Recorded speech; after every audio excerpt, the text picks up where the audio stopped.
강철이는 인간 세계를 철저히 증오하는 이무기였습니다. 천년 수령 끝에 용으로 승천하려다 한 아이에게 들켜 그 모든 노력이 수포로 돌아간 뒤 그는 인간을 조롱하고 괴롭히는 악신이 되었죠. 하지만 열의를 지켜보며 점점 변해가던 강철은 윤갑의 몸을 빌려 인간의 감정, 특히 사랑이라는 감정을 조금씩 느껴가기 시작합니다. 특히 5회에서는 열의와의 다정한 순간, 그녀가 자신을 위해 기도하는 모습 앞에서 이상하게도 가슴이 쿵 내려앉는 듯한 느낌을 받았는데요. 6회 예고에서는 이 감정이 드디어 터집니다. 열의의 웃음이 내 가슴을 건드린다는 식의 대사가 나올 가능성도 있습니다. 이건 단순한 집착이 아닌 사랑일까요? 이무기에게도 사랑이 가능할까요? 이런 질문을 던지게 하는 순간입니다. 그리고 중요한 건 이 감정에 싹이 피어난 그 순간 강철이의 세계도 다시 뒤흔들리기 시작한다는 것. 사랑은 곧 약점이 될 수도 있고 반대로 인간과 신 사이의 경계를 넘는 열쇠가 될 수도 있습니다. 그의 내면은 지금 격렬하게 충돌하고 있어요. 신으로서의 고고함과 인간으로서의 나약함, 그리고 열의에게 향한 진심이 한 몸 안에서 싸우고 있는 거죠. 이 무거운 감정의 흐름은 6회에서 강철이라는 인물의 또 다른 얼굴을 보여줄 것이며 결국 그 감정이 열의를 구원하거나 반대로 강철 자신을 파멸로 이끌 수도 있다는 점에서 더욱 흥미롭습니다. 이 장면은 단순한 멜로가 아니라 존재의 본질을 묻는 이야기이기도 합니다. 더불어 이 감정이 단순히 열의라는 한 인물에 대한 애착을 넘어 그가 부정해왔던 인간이라는 종 전체를 다시 보게 만드는 계기가 될 수도 있겠지요. 만약 강철이 사랑을 받아들인다면 그에 따라 그의 능력이나 실력 또한 변화할 가능성도 배제할 수 없습니다. 인간이 되려는 이무기 혹은 인간보다 더 인간적인 악신의 이야기. 그것이 바로 기궁이 보여주는 정서의 깊이 아닐까요? 이 중전의 임신 왕실을 뒤흔들다. 이번 예고편의 충격적인 요소 중 하나는 바로 중전 박씨의 임신입니다. 겉으로는 조용하고 온화한 중전이지만 그녀가 아이를 가졌다는 사실은 궐 전체의 권력 구도를 흔드는 거대한 파장이 됩니다. 왜냐고요? 바로 대비 때문이죠. 대비는 그동안 자신의 친아들인 영인대군을 왕위에 올리기 위해 어떤 일도 서슴지 않았던 인물입니다. 심지어 팔척기라는 위험한 귀신까지 불러들여 궐 안을 공포에 빠뜨린 장본인이기도 하죠. 그런 대비가 이 사실을 알게 되었을 때 당연히 가만 있을 리 없습니다.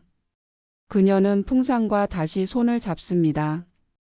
예고에선 두 사람이 중궁전에서 의미심장한 눈빛을 주고받는 장면이 등장하죠.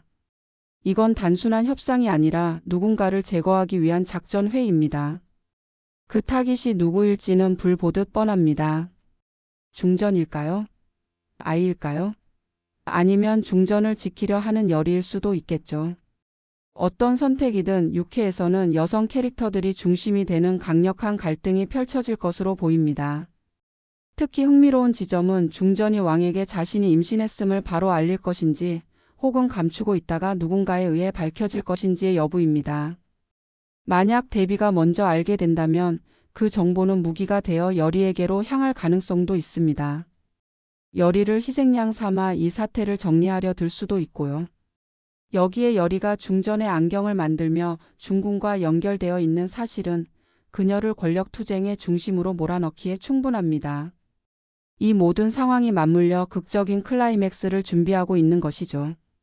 더불어 이 임신이 단순히 개인의 문제가 아니라 왕실 전체의 정치 구조와 명분의 균열을 의미한다는 점에서 작가가 의도한 상징적 메시지도 짙게 느껴집니다.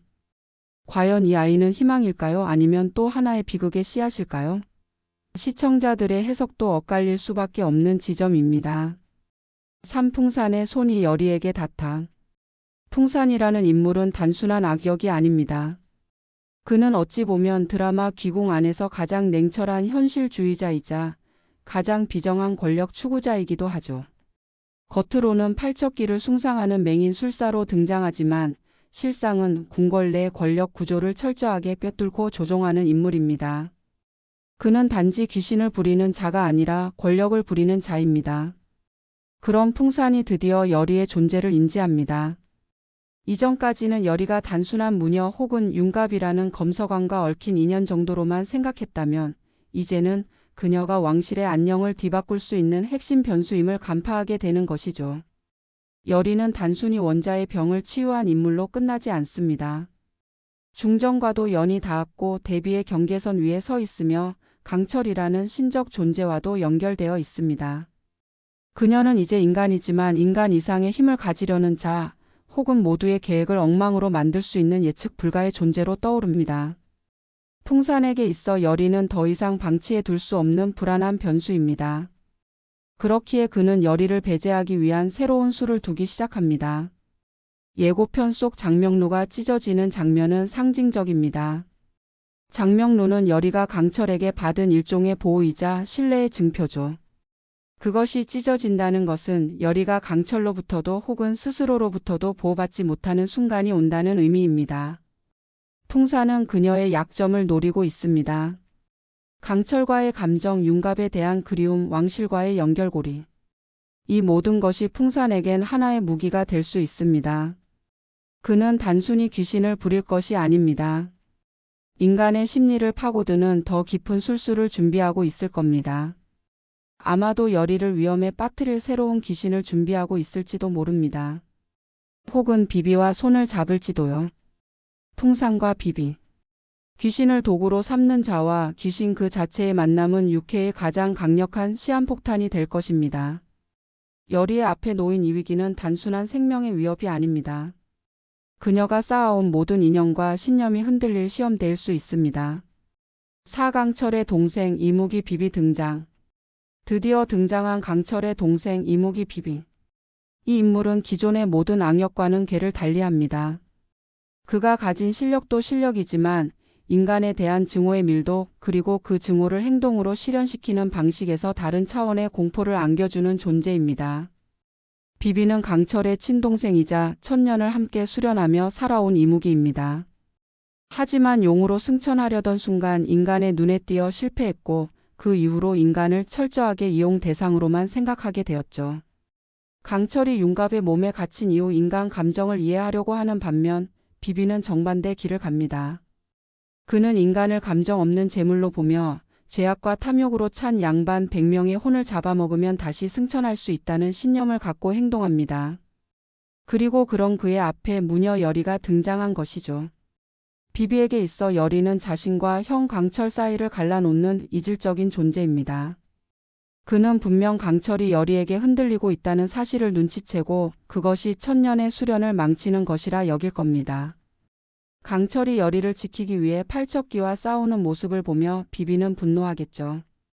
비비는 직접 여리를 제거하려 할 것이며 그 과정에서 강철과 비비 사이의 격돌은 피할 수 없습니다. 이 장면은 단순한 형제 간의 갈등이 아닙니다. 인간과 비인간, 감정과 본능, 구원과 파멸의 싸움이기도 합니다. 더욱이 비비는 강철보다 훨씬 더 신체적으로 강하고 인간 감정의 영향을 받지 않는 냉혈한입니다. 그렇기에 여리와 강철이 비비를 막기 위해선 단순한 물리적 힘이 아닌 감정의 힘이 필요할 것입니다. 이 싸움은 6회의 최대 하이라이트가 될 것이며 만약 비비가 풍산과 손을 잡는다면 그 파급력은 상상 이상일 것입니다. 기공 세계관에서 비비는 단순한 시즌 1의 악역을 넘어 전체 세계관을 재편할 수 있는 키를 쥔 인물입니다. 그가 어떤 선택을 할지 그리고 그 선택이 강철과 여리에게 어떤 영향을 미칠지 우리는 6회를 통해 목격하게 될 것입니다. 오클라이맥스 불보다 뜨거운 진심. 드라마 귀국 6회가 던지는 가장 큰 메시지는 바로 감정의 힘입니다. 사랑, 분노, 슬픔, 원망 같은 인간의 감정이야말로 귀신보다 무서울 수도 있다는 사실을 이번 회차는 강렬하게 보여주려 합니다. 여리는 단지 융갑의 혼을 되찾기 위해 싸우는 것이 아닙니다. 그와 나눈 기억, 그를 향한 신뢰, 그가 보여줬던 미소 하나하나가 그녀 안에서 살아 숨쉬고 있기에 여리는 자신의 목숨보다 더 소중히 여기며 그를 구하려 합니다. 그녀의 주문은 단순한 테마의식이 아닙니다. 절실함 그 자체, 진심이 깃든 외침인 것이죠. 그리고 이 진심이야말로 그 어떤 야광주보다, 그 어떤 철망보다 강력한 무기가 될 수 있습니다. 강철은 이를 옆에서 지켜보며 점점 변화합니다. 처음엔 단순히 융갑의 몸을 빼앗고 여리를 제물로 삼으려던 그가 지금은 여리의 한숨 하나에도 반응하는 존재가 되어버렸죠. 야광주를 전부 소진하면 이무기의 존재가 사라질 수도 있다는 사실을 알면서도 강철은 주저하지 않습니다. 열의를 지키기 위해서라면 자신을 내어줄 각오까지 한 듯합니다. 이러한 강철의 변화는 육해의 가장 큰 울림이자 앞으로의 전개의 중대한 열쇠가 될 것입니다. 그와 열의의 관계는 단순한 로맨스가 아닌 존재와 존재의 구원을 담고 있기 때문입니다. 그리고 바로 그때 다시 나타난 팔척기. 13년 전부터 계속해서 왕실을 흔들고 이제는 중전의 태아까지 위협하려 드는 이 존재는 단순한 원한기가 아닐지도 모릅니다. 그의 존재는 정치적 음모의 실체이자 인간 탐욕의 결정체로서 상징적인 역할을 하고 있죠. 열의는 이 팔척기를 상대로 다시 한번 결계를 칩니다. 가섭 스님에게서 받은 철망과 무구 그리고 무엇보다 그녀의 진심을 담은 기도. 그것이 윤갑을 되찾을 수 있는 유일한 열쇠이기에 열의는 다시 목숨을 걸고 의식을 진행합니다. 하지만 이번엔 혼자 아닙니다. 강철이 옆에 서 있습니다. 비록 그가 악신이라 불리던 존재라도 지금만큼은 열의의 편입니다. 둘은 함께 싸우고 함께 기도합니다. 그리고 그 기도 끝에 과연 윤갑의 혼이 돌아올 수 있을지, 팔척기는 물러날지 아니면 더 큰 악기를 불러들이는 서막일지 육해는 그 경계를 딛고 선 회차가 될 것입니다. 이 클라이맥스는 단순한 귀신 퇴치 에피소드가 아닙니다. 인간의 감정이 신보다 강할 수 있음을 보여주는 장면입니다. 강철의 눈에 맺힌 눈물 한 방울, 열의가 손에 꼭 쥔 장명록, 그리고 불길 속에서 들려오는 윤갑의 목소리. 이 모든 것이 맞물려 우리는 지금 기궁이라는 이야기의 핵심에 다가서고 있습니다. 이제 남은 것은 단 하나. 열의의 진심이 닿을 것인가? 강철은 끝까지 열의의 곁에 남을 것인가? 그리고 비비, 풍산, 대비 모든 이들의 선택이 얽히는 순간 기궁의 운명은 결정될 것입니다. 엔딩 멘트. 지금까지 기궁 6회 예고편을 기반으로 구성한 EPD의 내피셜 리뷰였습니다. 여러분의 상상은 어디까지 가셨나요? 이번 영상이 재미있으셨다면 좋아요와 구독 그리고 댓글로 의견 남겨주세요. 당신의 내피셜이 진짜 다음 회차가 될 수도 있습니다. 그럼 다음 영상에서 다시 만나요. 안녕.